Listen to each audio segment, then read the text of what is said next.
Hello, કેમ છો મારા વાલા મિત્રો? આજે 16/4/2024 અને મંગળવારનો દિવસ.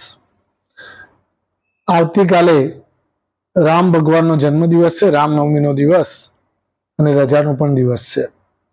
પણ ગુજરાતની અંદર અને સમગ્ર ભારતની અંદર અત્યારે લોકસભા ચૂંટણી 2024ની ધોધમાર તૈયારીઓ થઈ રહી છે.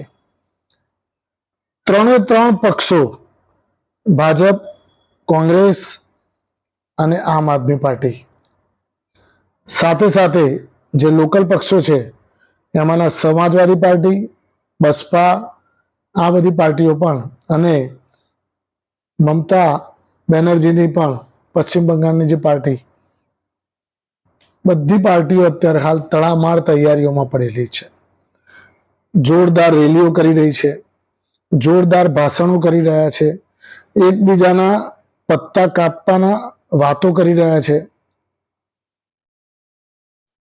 ભાજપની ભાષણ સાંભળો તો તમને કોંગ્રેસનું કાપતું બોલશે, કોંગ્રેસનું ભાષણ સાંભળો તો ભાજપનું કાપતું બોલશે. બસ આ જ વસ્તુ હવે ઇલેક્શનમાં રહી છે.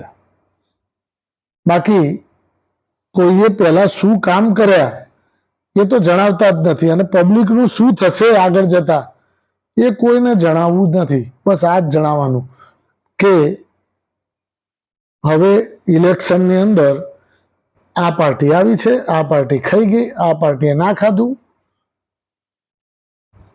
ગુજરાતની અંદર રાજકારણની અંદર એટલો જબરદસ્ત ગરમાવો આવેલો છે. આજે રૂપાલા સાહેબે 16 તારીખે એમનું ઉમેદવારી ફોર્મ ભરી દીધું. વાંચતે ગાજતે સભાઓ પણ કરી. સભા કર્યા પછી રેલી કાઢી અને ત્યાં વાતે ગાતે ફોર્મ ભરવા ગયા. પણ ક્ષત્રિય સમાજ તો જોરદાર નારાજ છે ને છે જ.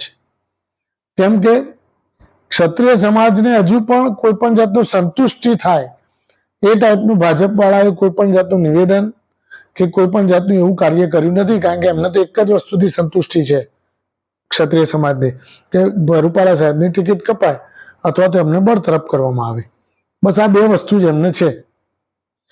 તો મિત્રો, અત્યારે હાલ જે કન્ડિશન ચાલી રહી છે એ પરથી હવે ભાગ 2 ક્ષત્રિય સમાજ જે વિરોધનું વાવાઝોડું અત્યારે હાલ સળગી રહ્યું છે ગુજરાતની અંદર નહીં, સમગ્ર રાજસ્થાન, ઉત્તર પ્રદેશ, બધી જગ્યાએ જ્યાં જ્યાં રજપૂતો છે ત્યાં ત્યાં બધી જગ્યાએ અત્યારે હાલ રાજપૂતો બધા એક થઈ ગયા છે. અને એ લોકો એ ચોખ્ખું કહી દીધું છે કે અમે રૂપાલાના વિરોધમાં મતદાન કરીશું, તો નવાઈ ન પામતા. આવો સૂર એમણે વાગોળ્યો છે. તો મિત્રો, હવે આ જે સમગ્ર કન્ડિશનમાં જોવા જઈએ તો ભાજપને અત્યારે હાલ જો પટેલો રાજકોટની અંદર ભરપેટ વોટ આપે ભાજપને તો જ એક ચાન્સ છે ભાજપને જીતવાનો. બાકી જો અમુક પટેલોના પણ મત ફંગોળાઈ ગયા, 50% થઈ ગયું, તો ભાજપ માટે કપરી પરિસ્થિતિ રાજકોટની અંદર ઊભી થઈ શકે છે. તો મિત્રો, આ એક સમીકરણ આ ટાઈપનું બને છે. તો રૂપાલા સાહેબે જે પણ ભાષણો આપવા માટે અને વિરોધ વંટોળનો સામનો કરવા માટે જે એમને હિંમત દાખવી છે, હવે જોવાનું રહ્યું કે હિંમત પરિણામમાં કેવી રીતે પલટે છે એ હવે જોવાનું રહ્યું. આ સાથે આપણે આજની આ ચર્ચા અહીંયા પૂર્ણ કરીએ છીએ. બહુ લાંબો આપણે વિડીયો બનાવતા નથી, કારણ કે આપણે ટૂંકમાં અને સારાંશમાં વસ્તુ જણાવીએ છીએ.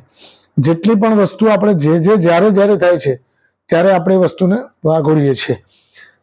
ક્ષત્રિય સમાજમાં પાછું અત્યારે હાલ બહેનો દ્વારા અમુક સ્ટેટમેન્ટ એવા પણ આવી રહ્યા છે કે ભાઈઓએ જે મહાસંમેલન યોજવામાં આવ્યું હતું એમાં કંઈ પણ જાતનું વિરોધને લગતું તો કંઈ કહ્યું જ નથી. પાર્ટ 2માં કંઈક કરીશું, પાર્ટ 2માં કંઈક કરીશું, આ ટાઈપના સ્ટેટમેન્ટ આપ્યા, જેથી કરીને બહેનો બધી નારાજ છે. હવે આમાં બે ભાગલા ના પડી જાય તો બહુ સારું. જો ક્ષત્રિય સમાજમાં બે ભાગલા પડી ગયા તો ભાજપને એનો પૂરેપૂરો લાભ થવાના ચાન્સીસ છે. Thank you very much. ખૂબ ખૂબ આભાર.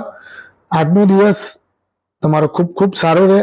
શુભરાત્રી, શબ્બા ખેર.